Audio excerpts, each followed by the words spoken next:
नमस्कार दोस्तों, एक बार फिर से स्वागत है आपके अपने YouTube चैनल में। दोस्तों, आज हम बात करेंगे कंक्र ईंट के बारे में कि कंक्र ईंट किसे कहते हैं और कितने प्रकार के होते हैं। तो उससे पहले चैनल पर नए हैं तो एक बार सब्सक्राइब का बटन जरूर दबा दें। वीडियो अच्छी लगे तो लाइक करें, कमेंट करें, शेयर करें। तो चलिए फ्रेंड्स, अधिक समय ना लेते हुए टॉपिक को शुरू कर दें। सबसे पहले हम डेफिनेशन के बारे में जानेंगे कि कंक्र ईंट किसे कहा जाता है। किसे कहा जाता है?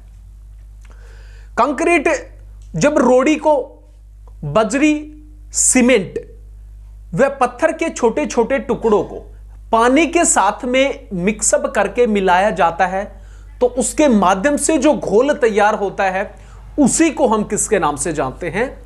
कंक्र ईंट के नाम से जानते हैं। जब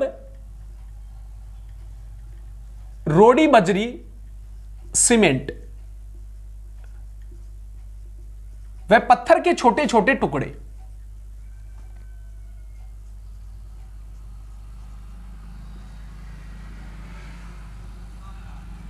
छोटे छोटे टुकड़ों को पानी के साथ में मिलाया जाता है, पानी के साथ मिलाया जाता है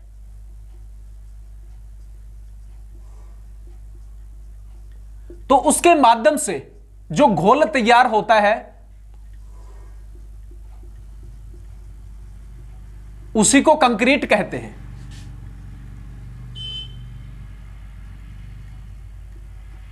उसे कंक्रीट कहा जाता है। कंक्रीट कितने प्रकार के होते हैं बहुत बार पूछ लिया जाता है, तो उसके बारे में भी बात करेंगे।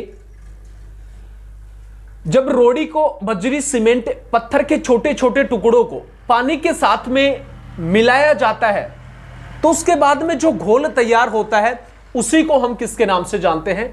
कंक्र ईंट के नाम से जानते हैं। कंक्र ईंट मुख्य रूप से दो प्रकार के होते हैं। कितने प्रकार के? दो प्रकार के कंक्रीट होते हैं। पहला होता है रीइंफोर्स कंक्रीट, दूसरा होता है प्लेन कंक्रीट।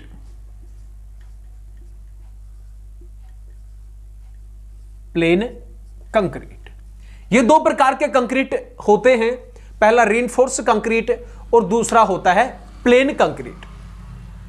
अब रीइंफोर्स जो कंक्रीट होता है वो किसे कहा जाता है?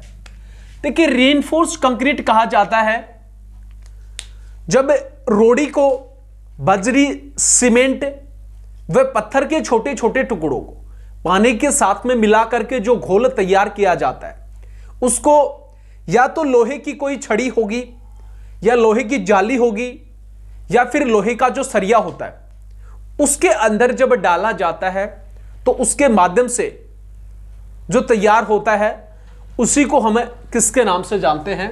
Reinforce concrete.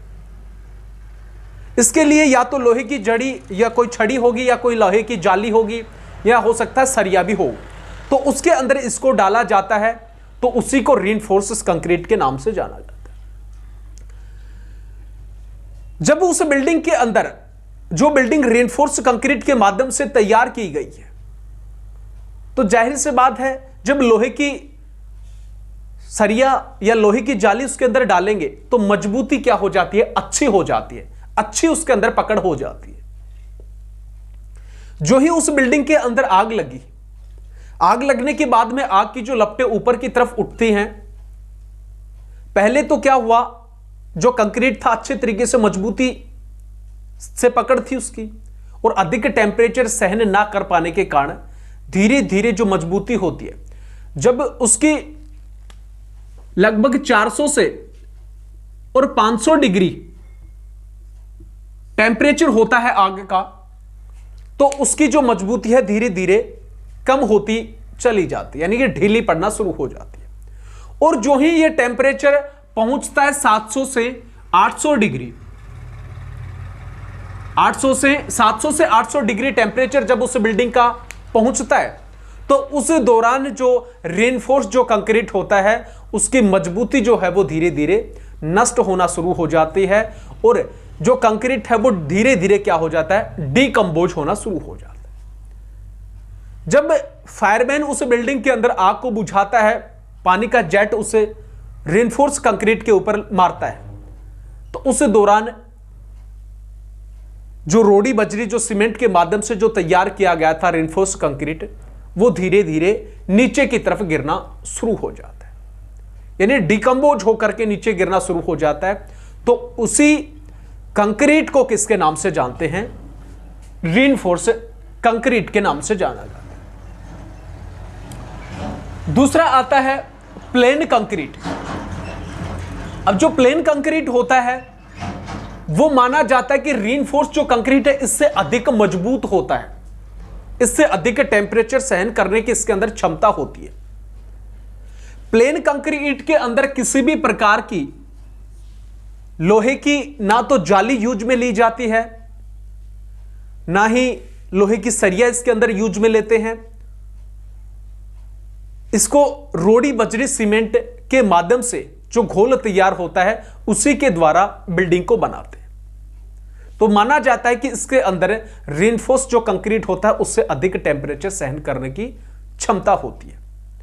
जब प्लेन जो कंक्रीट के अंदर आग लगती है तो उस दौरान यह टेम्परेचर को सहन करता है कुछ समय तक, लेकिन जब टेम्परेचर अधिक हो जाता है तो इसके अंदर भी जो सीमेंट होती है वो अधिक टेम्परेचर सहन नहीं कर पाती और धीरे धीरे जो प्लेन कंक्रीट होता है वो भी अपनी मजबूती खोना शुरू कर देता है।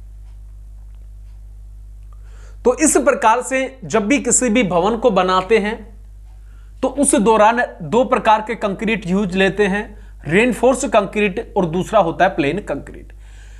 रेनफोर्स कंक्रीट के माध्यम से हम कोई भी सरदल वगैरह तैयार करते हैं, बीम हो गया, कॉलम हो गई, तो इनको जब तैयार करते हैं तो उस दौरान रेनफोर्स कंक्रीट का प्रयोग करते हैं। और प्लेन जो कंक्रीट होता है इसको बिछाया जाता है, लंबवत तरीके से इसको बिछाया जाता है, तो इसके अंदर किसी भी प्रकार की लोहे की ना तो जाली होती है और ना ही लोहे की सरिया यूज में लेते हैं।